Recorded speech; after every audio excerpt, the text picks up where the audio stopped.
Despite not being sentenced to death and executed when he was alive, in his death, Oliver Cromwell, the Lord Protector, was subjected to what was known as a posthumous execution. This led to his bodies and remains being disinterred and then paraded throughout the streets, but Oliver Cromwell was an incredibly controversial person in English history. Some consider him one of the greatest Britons to have ever lived, but others think he was a scourge of Ireland, in which he committed scores of atrocities and murders with his army. Cromwell would, following the defeat of the King's army during the English Civil War, become the most powerful and important man in the whole of the country. He would, with his new model army, defeat the King Charles I, and then he was a leading figure behind the execution of the King, and he would sign his death warrant. But Cromwell's remains, as mentioned, experienced a horrific ordeal as they were posthumously executed. Join us today as we look at this, and to support our channel as always, please make sure to subscribe. Oliver Cromwell would, when he rose to power following the King's execution, turn down the crown and the throne as he was offered it. He did not want to seem hypocritical, as he had for a long time spoke out against the King. He would impose Puritan rules and laws on England, and this was considered very unpopular across the land. But Cromwell, towards the end of his own life, was very ill. He had suffered with malaria and also kidney stones, but in 1658 he was stricken with malarial fever. He would ignore the treatments for it, and he became even more ill, and he went downhill very quickly. Around this time also his daughter died, and Cromwell was heartbroken by this. But on the 3rd of September 1658, at Whitehall, Cromwell died, and the news of his death was met with a huge storm that struck England and Europe, and many believe this was a sign from God. But he was then given a huge funeral, and it was a funeral fit for a king or a member of the royal family, and this took place at Westminster Abbey. The funeral of Cromwell was based on that of James I, with the funeral procession echoing it, and it showed Cromwell's power across the nation. It was planned for Cromwell to be buried amongst the kings and queens of England, and that he would be left there for centuries and until the end of time. But this would not happen, and Cromwell's remains would be disturbed, and they were then desecrated to a huge extent. Following his death, Cromwell's son Richard succeeded him as the Lord Protector, and Richard had little influence and power inside of Parliament or the military, and because of this he was then forced to resign, and Parliament then turned to other ideas. They began to consider reinstating a constitutional monarch, and the son of the executed king was approached.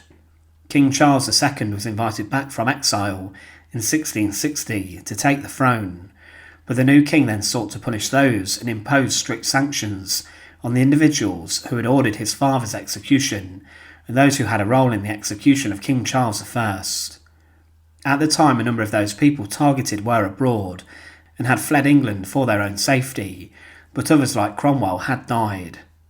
Charles ordered the trials of those to enact revenge for his father's death, and he wanted them punishing, and 12 surviving men known as the regicides who played a role in the trial and execution of Charles I were then executed. They were hanged, drawn and quartered, and were taken through the streets of London, and they were then subjected to a horrific execution ordeal at locations such as Tyburn. But when Parliament was recalled, it was clear that the king wanted to go even further, and he wanted to target those specifically who had died in the years before, and Cromwell's name was then debated.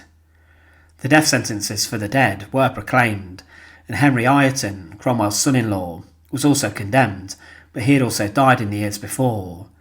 John Bradshaw, the judge at the King's trial, was also deceased, and he was also targeted, as of course was Oliver Cromwell. These dead bodies were then subjected to a traitor's death, and Cromwell's body, which was hidden inside the wall of the middle aisle of the Henry VII Lady Chapel in Westminster Abbey, was then exhumed. This took a while to prise it from where it had been laid to rest, as the wood and cloth were tricky to move around the coffin, and officials struggled to prise Cromwell's body from the place where it had been deposited. But on the 28th of January 1661, after the body was freed, it would then be taken alongside Henry Ireton's to Holborn, and specifically the Red Lion Inn. The remains of the men were then held for a night, and John Bradshaw's coffin then joined Ireton's and Cromwell's.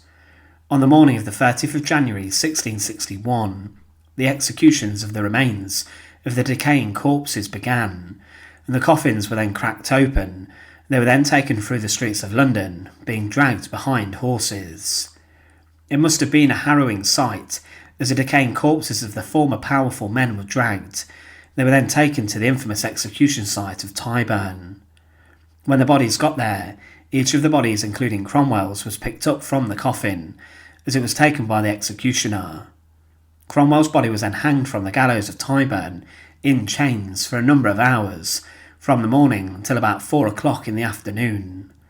Many people in London flocked to Tyburn to see the bodies of Cromwell and his other accomplices, and the corpses had partially decomposed.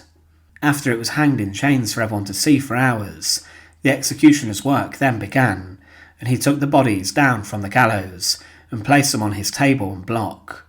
Cromwell's body was then hacked at by the executioner and his hand axe, and it took 8 blows of the axe to sever his head from his body, and following this it was then raised on a 20-foot oak pole and was placed on a metal spike above Westminster Hall. Further quartering began, and there have been rumours about what happened to his body, but the posthumous execution was done to bring shame to Cromwell's family and his legacy, and some believe that following his execution, the body was then thrown into the pit. His daughter Mary may have taken it from there, and it could have then been buried at Newburgh Priory, the home of her husband. But Cromwell's head would for some time go on a remarkable journey, and for years it passed through the different hands, following its fall from the pike it was placed on. It would end up in a curiosities attraction, almost as a circus exhibit. Then it was displayed again, before it would arrive back in Cromwell's University centuries later, and it was then interred in a secret location in the antechamber of Sydney Sussex College. But the rumours regarding Cromwell's body continued after his posthumous execution. One said that he was buried at Naseby battlefield, which was where one of his greatest victories took place. Another said that his coffin was taken to the River Thames on the night of his death, and was then sunk in the river to prevent royalists getting their hands on the remains. One account from the Times says it was consulted how to dispose of his corpse. They could not pretend to keep it for the pomp of the brutal public, and to prevent it falling into barbarous hands, it was then resolved to wrap it up in lead, to put it aboard a barge and to sink it in the deepest part of the Thames, which was done the night following Cromwell's death. Samuel Pepys would also write what he heard, and he said, Cromwell did in his life transpose many of the bodies of the kings of England from one grave to another, and by that means it is not known certainly whether the head that is now set upon a post be that of Cromwell or one of the kings. With this he thought that the body inside of the alleged coffin of Cromwell was not his, and had been switched out, and was actually that of a previous king's, as it was thought he would be subjected to desecration after his death. Some others have also suggested that his body was switched out before the posthumous execution.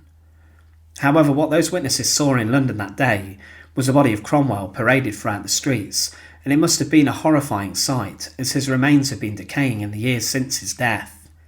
Cromwell was the Lord Protector, and he was a leading figure behind the defeat and execution of King Charles I. But because of this, the executed king's son would get his revenge after the man who defeated his father during the English Civil War. Thanks for watching. To support our channel, please make sure to subscribe. And once again, thank you so much for watching.